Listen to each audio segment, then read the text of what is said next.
Mushando family vauya Mr. Chitima ibva munjanjini ndinokudhuma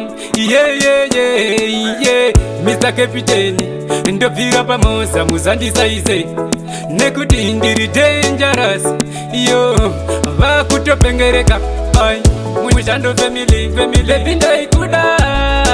zvaunoziva bati chawakaona ipapo hapana chako chete kungondishora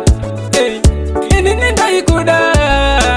zvaunoziva bati chawakaona ipapo hapana chako chete kungondishora bebi chawaida inini ndaikupa zvaunoda inini ndaikupa chose chawaida inini ndaikupa zvaunoda inini ndaikupa kunyangwe zvazvo inini ndakachita bati ndakuumbira bebi usandituka chose chandaita ndoda usandituka mai mwana tinzwisisane bebi ndaikuda zvaunoziva bati chawakaona ipapo hapana chako chete kungondishora inini ndaikuda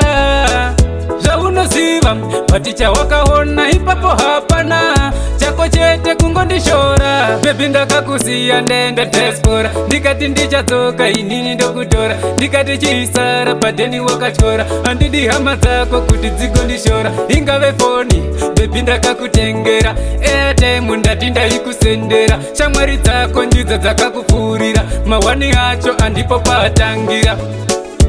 bebi ndaikuda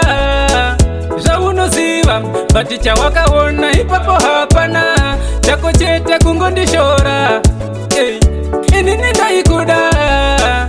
zvaunoziva bati chawakaona ipapo hapana chako chete kungondishora bebi chawaida inini ndaikupa zvaunoda inini ndaikupa chose chawaida inini ndaikupa zvaunoda inini ndaikupa kunyangwe zvazvo inini ndakachita bati ndakuumbira bebi usandituka chose chandaita ndoda usandituka mai mwana tinzwisisane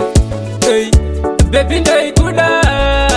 zvaunoziva bati chawakaona ipapo hapana chako chete kungondishora inini ndaikuda